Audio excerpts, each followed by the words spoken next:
I just remember feeling like the stage was going to fall down. I'm like, what the fuck is going on? And it was just Brandon sprinting.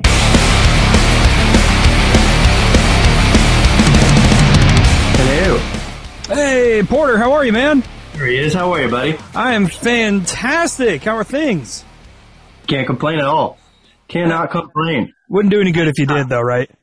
What? I said it wouldn't do any good if you did, though, right? No, what if I was just like, oh man, well, I turned all ER on you?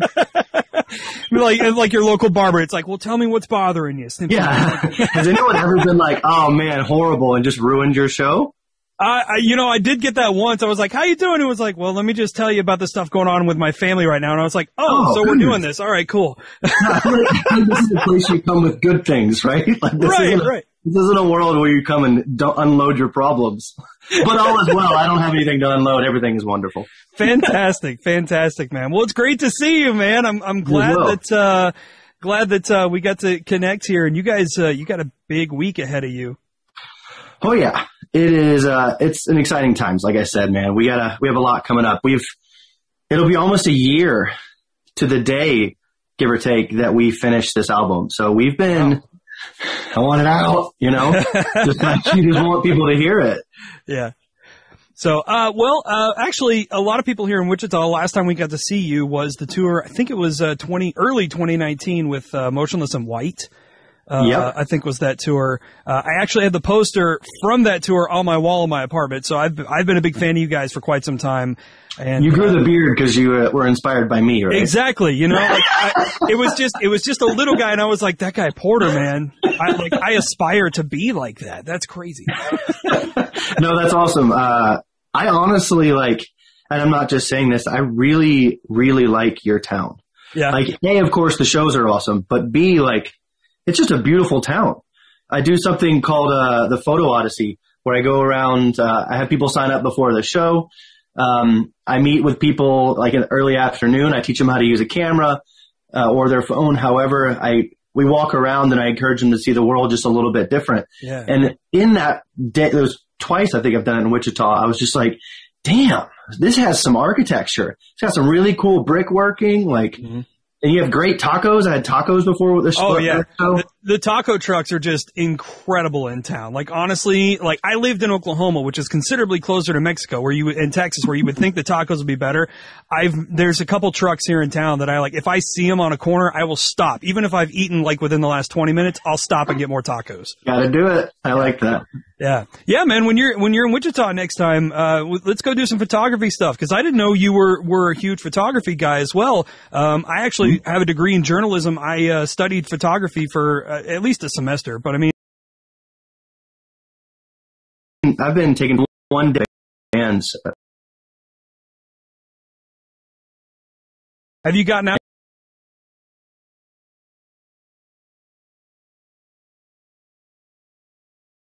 We live in the middle of nowhere on 150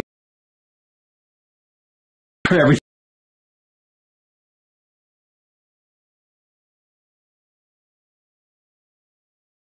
So many went on for a week in Arkansas with me and two of my best friends. We're all vaccinated, so we felt safe to fly, and we did a film shoot.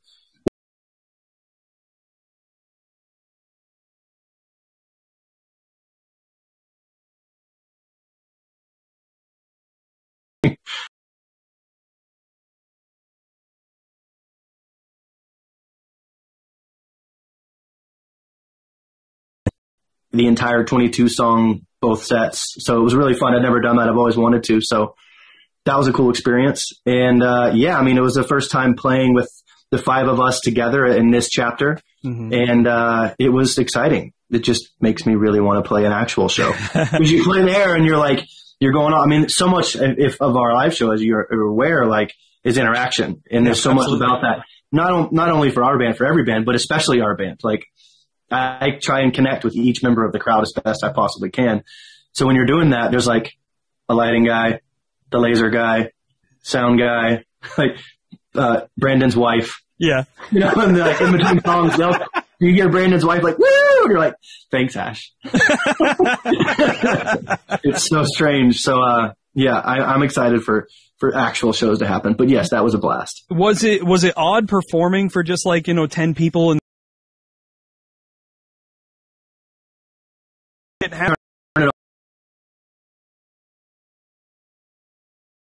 have to, imagine people's in their living room circle pitting instead of visually there, and you just kind of focus on what you're playing. Obviously it's a live stream, so you don't want to fuck up, right. As well. Right. And you just focus on like what's happening between the five of you. Yeah.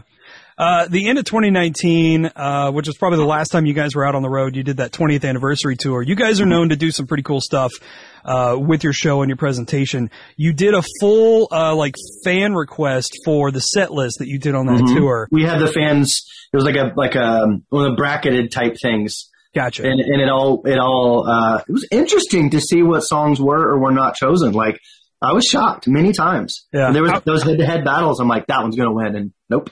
So we had to learn we had to go deep, in moments and relearn some songs and I believe, who the fuck remembers 2019, but I believe I believe there were a couple songs where I was like, I don't know if we've ever played this live. So it was fun.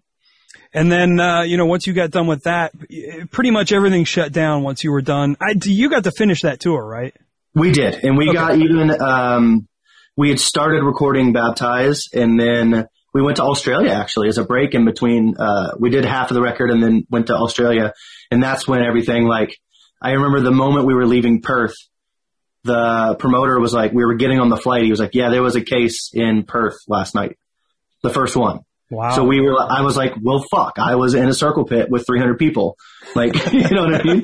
So, everybody was fine. My wife even stayed for a week after that, for a little vacation, and I got some work done. And, then that was, everybody else was already home in the band. And then it started to really hit. And we're just sitting there in this super small town in Australia. And we're like, oh man, we're getting on the flight. And luckily, I already flew with masks on the planes, because I don't like the idea of me, sleeping in a 15-hour flight with and there's all the people around and their breath and they're just seeing me. So I already had a mask, thankfully. So I wore all that. I had a massive open wound on my arm, but, everything ended up fine. It was before they started getting weird at LAX too. So we got back here I'm at my sister's in California currently. We got back here, my wife and I, and we essentially just were locked down till July, for 3 or 4 months. So then you guys, you had already started working on the record. Yeah. You mentioned that before. So it's not like, you were forced into making a new record during quarantine. No, luckily we were already what the term off cycle. So we were off the road writing and recording at the time. So we didn't have a bunch of stuff canceled. We were supposed to go to Malaysia, which would have been our first mainland Asia show. So that was canceled. Oh, wow. Okay. We were really looking forward to that. And then we were supposed to do a couple US festivals in the summer and in the fall. But I was grateful that we didn't have our entire life ruined by it necessarily. Yeah. That didn't sound right, but you know what I mean. No. I think there's a lot of people touring cycle. Yeah, touring cycle wasn't ruined, I should say. Yes. Yeah, I think there's definitely a lot of people though that would say my life was ruined for a year because of this. So 100%. It's been a wild ride, man. And I think obviously those tragedies are fucking nightmarish. But in the stuff that we went through, I wouldn't say if I could sit there at a button that says choose it or not choose it, would I do it? But the last year has been good in a lot of ways as well, and it's given us as humanity a chance to just be whoa, I was consuming and doom scrolling a little much, huh? I was doing too many things and I was focused on the external way too much in my existence. I needed to look inside. And that's honestly what Baptize is about. What the album is about. And a lot of those lyrics, even before we were at shutdown, it was it was the need to look inward and the need to just, I don't know why this phrase is popping into my head, but I'm going to say it. Check yourself before you wreck yourself. Check yourself or you wreck yourself. I think it's perfect, actually. You saw me hiccup and hesitate. Is that what it? Well, fuck it. Well, let's talk about the new album because it is coming out June 4th. I'm very excited for it for a couple of reasons. 2 tracks in particular, because I know there's 4 of them out that people can listen to at this very moment. The first one, Warrior, that's the single that is out that we're playing right now. It's got Travis Barker on it. Thank you. How the hell did you get Travis Barker booked? Because that dude is on everything right now. John Feldman. Him and John Feldman are buds. Obviously, John does Blink and has for years. And like Travis is probably over in that studio at Feldman's house once a week on average. So, we had that part in Warrior.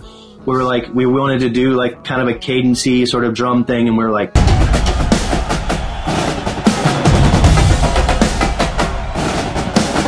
Brandon probably, I think, was like, can we get Travis on this? And like, honestly, the drums we recorded, I believe in our Wake, but definitely Baptized, they're Travis's drums. They're just permanently set up in the drum room at Feldman. So like everyone just uses them. If you're recording with Feldman, you've essentially played Travis's drums. Oh, wow. Which is like, just that in itself is an honor for a drummer, but I looked at him. When Brandon sat down, did he have this look on his face like, oh my God, I'm sitting at this thing? Oh, 100%. I think after in our Wake, he wrote him a note like, hey man, like, thanks for letting me use these.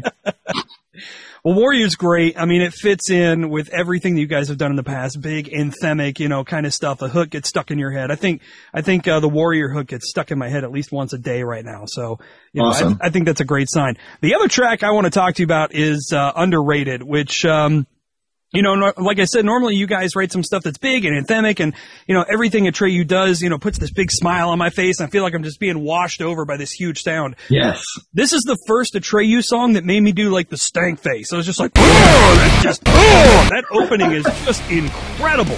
Thank you. That was the goal.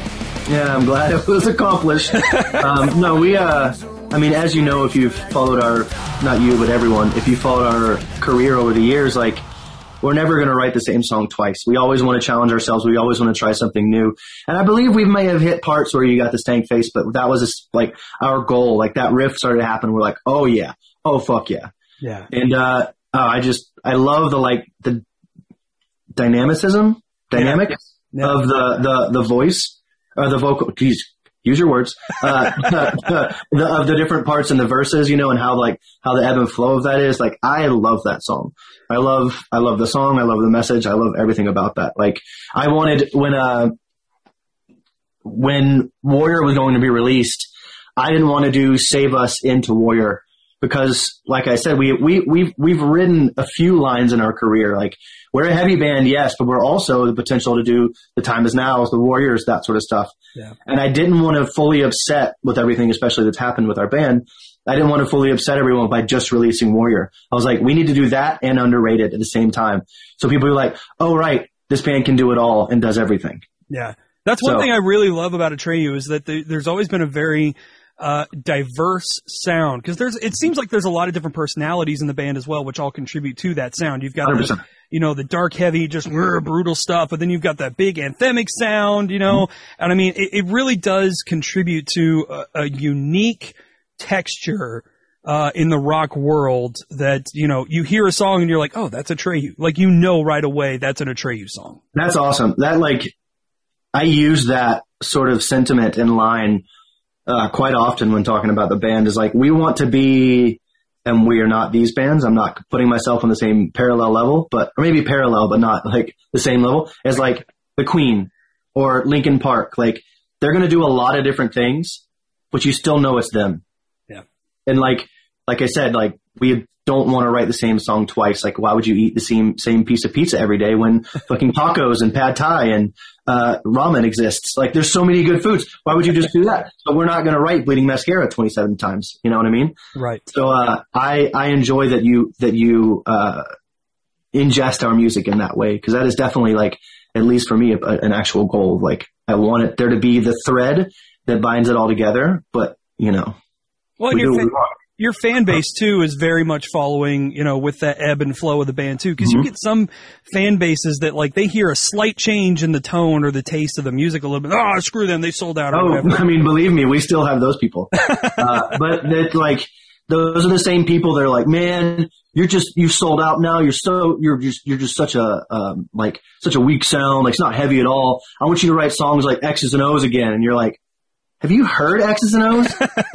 That song is not heavy at all. Like, your judgment is, you've rendered yourself moot.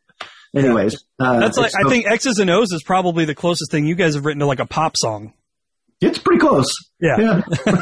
but still one of my favorites, man. Like I said, you guys have such a variety of sound. Like, if I were to take my iTunes library and put it on shuffle and then mix it all together, I would imagine it would sound very similar to Atreyu. No, I like that. Yeah. You kind of alluded to it a little bit ago. You guys have gone through some changes in the lineup a little bit. We found out in August that Alex is no longer with the band, so you and Brandon are now splitting vocal duties. And then you've added Kyle on the drum kit, which means Brandon is not playing drums on the shows anymore? Yeah, so Brandon is now at the front, and we have our good friend Kyle coming in, who had played in Hell or High Water with Brandon. He's plays in Dead American now. He played in this band called Thieves and Liars. He's been in tons of bands. He was our drum tech for many years. So when this shift happened, let's say, we didn't want to alienate our fan base by bringing in some new singer, some new thing that they had to digest. And it wasn't even Brandon's idea to like, Mike, why don't you go up front? And then you're the main voice. I already am on these records more than anyone actually ever realized, I think, till now that you hear my voice alone a lot more. You're like, oh shit, he was all over those other albums. So that's already familiar as well. And so Kyle actually, in summer of 2019, we were supposed to go to Europe, big festivals like Rock am Ring, Rock am Park in Germany. It's like 90,000 people, like Slam Dunk Fest in England, like a bunch of fests in between and some shows. And our old singer was like, hey, I can't go, like 4 days before. And we're like, well, what? He's like, and he'd had a hernia, had some back problems, and he went to the doctor, and the doctor was like, you can't go. And we're like, fuck, like that sucks, man. I'm like, but we have to go. Like, we cannot miss, like, we can't just pull out of those festivals this late. It's just would do very bad things for our band. Right. And he's like, I can't go. And we're like, all right, we'll figure it out. So Brandon was like, let's get Kyle and let's do, like, I'll go up front. Kyle can play drums, and cause he knows our songs. So without a rehearsal stateside, we had one rehearsal in York, England, that was 9/10 technical difficulties of getting our in-ears and all the other shit to work. Oh my gosh. So we played not even the full set, but like some songs he was worried about together. That was it. And then we played that first show in Slam Dunk. There were two. I think it was the South one. And it was scary. I mean, we'd never done it with that lineup. We'd never played, with Brandon up front before. And I remember, I think Doomsday was our first song that we were playing. And I just remember I sing a lot when that song starts, just anyways. And I just remember feeling like the stage was going to fall down. I'm like, what the fuck is going on? And it was just Brandon sprinting, because he's a big boy. Yeah, his arms are like 3 of mine. Yeah, his arms look like my thighs. Yes, he's a huge man. So like, it was fucking awesome. And he's just like, he has a lot of experience being a frontman with Hell or High Water, and he has a great charisma and a great presence and like a great energy about him. Like, he's charismatic about that. And Kyle is an amazing drummer. Like, Brandon is Hulk smash with the drums, and he's so good. And Kyle hits really hard as well, but he has this groove. Like, I mean, everyone plays the instruments differently, you know what I mean? Sure. And so it was fun to like feel that dynamic. And honestly, that tour, like, was one of the best tours I've ever done in my entire life. And it shouldn't have been. There are so many moments on that tour that I just genuinely don't know if we'd have left in the same place otherwise. But for some reason, the 5 of us get along so well, and like, the bus was a fucking nightmare. I don't even want to go down that road. But like, it was like 2 days driving to Oslo, Norway from England, and it was like hell. But we were just like smiling through it and got through it. And there were so many times where it shouldn't have been, but that tour was amazing. And by the end, I think the last show was Rock am Ring, which is on the Nürnberg. It's like this massive, beautiful place. You're on this like super famous racetrack overlooking the mountains, and it's incredible. I had, my wife's German. I had all our German family there. I'm speaking in between songs in German to the fans, and every fan's like, what the fuck? Like, this guy's speaking our language? Like, and not just hello, thank you. Like, I'm doing full sentences and like speaking to them, and they're just like, it was such a good time. And honestly, like, I mean, having those moments when this time for the shift came around, it was like, we should just do that. Like, that worked. It's tested. Like, it works. And so we hit up Kyle, and he's like, fuck yeah, I'm down. So here we are. And I just really want to play a show again. Yeah. Well, and you guys, I've seen a couple dates maybe where you're on some festivals, no tours necessarily. Yeah, we have Rockville. Welcome to Rockville. We have, I can't remember that third one. I can never remember that third one. Aftershock, and then like Blue Ridge or something. I can't remember. I'm horrible with this. I should know that better. I'm sorry, festival. My life's busy right now. But yeah, we have some stuff, and we have some stuff in the works. Some stuff in the works. Very cool. I imagine you guys are very eager to get out on the road, as everybody is right now. Yeah. To get out and play in front of some fans. A couple things before I let you go. One, I saw back in, I think it was November, December, you and Brandon got on Twitch. And started playing video games, and kind of doing some other stuff as well. I'm not really a Twitch guy, but like for people that are, like, tell me about your Twitch experience. Is that something that you're like really hooked on now? Yes. Brandon had been doing it since he just had a year, like end of March, I think was his year on Twitch. And he does a lot of music, he does some art stuff. He did some cooking. He does a lot of music though. He played a lot of guitar. He sings a lot now because he hurt his hand. I started in December, and it was born out of seeing Brandon being like, this is so much fun. It's such a great community. I'm like, yeah, but I hate social media. I don't hate it, but like, I hate posting on it. I hate being like, I don't like being on video. I don't like creating an Instagram post for me. And like I'm a photographer. All of my shit is just like essentially my portfolio. Right. It's the biggest anxiety hurdle to get over, just to write that caption and hit post. It's wild. And then keeping up with it and like answering things. It was just like, I don't want to do this for a long time. And then my other friend, Danny, in Austin, who I played soccer with a bunch in LA, wonderful human being, was like, I think you'd be great on Twitch. I'm like, what? He's like, yeah, I watch Twitch all the time while I'm working. Hope I didn't out him just then. But not that Danny. If you're his employer, like, not that. Yeah, not him. No. And he's like, I mean, you do music, you do play video games, you make all sorts of art. Like, I would watch it. Like, there's so many fucking things that you do that are so cool. I'm like, okay. And so like that kind of planted another seed. And then something else happened where I was like, I should just fucking do this. And so when I was in California for the Carry the Fire streams, I was like, okay, right when I get home, I'm going to start it. Like, I have all the camera, I have the tech. My friend even, like in a wonderful coincidental synchronistic way, gave me a PC, and you need PCs to stream, and I'm a Mac person. So like, I like got this PC. I was like, all right, this is fucking going. So I started, and you know, like I said, I don't like being on camera. I don't like this, but I got over that part of myself, and I broke that fear because I was like, look, man, like, you are someone in a band, especially now being more of a singer role, like, you can connect to these fans and connect to them more than you ever have, and make them love our band more than I ever have. And honestly, like, connect with people more. And so like, I started doing it, and we have built this massive community that are just so wonderful and positive and uplifting. It is the best form of social media I have ever been a part of. And I have a stream later this afternoon that's for Art Wednesdays. And we just get on, and we've made this t-shirt actually together, cool. on the stream. That's awesome. We had for sale, and we have like made, I've done tons of drawing, which was something that I'd never really shown anyone ever. So I'm like, I'm expanding as an artist and they were like, these drawings are fucking awesome. Like, why have you never shown anyone? I'm like, I don't know. I'm scared. And so we draw all the time together. We're making a coloring book out of those drawings together. Honestly, it's a really good time. We play video games together. We started every Saturday doing Dungeons and Dragons, which I'd never done. And it's so fun. So it's just a really, really good time, man. And I do truly enjoy it. For those wondering, what is your like Twitch handle? Where can they find you on Twitch? Just Porter McKnight, twitch.tv/Porter McKnight, or you just type Porter McKnight in there. Very good. And you'll see the beard. Well, and speaking of the beard, my last question, you know, you and I are both bearded bros. Mine not quite as majestic as yours. Just time, you got it. It'll get there. It'll get there.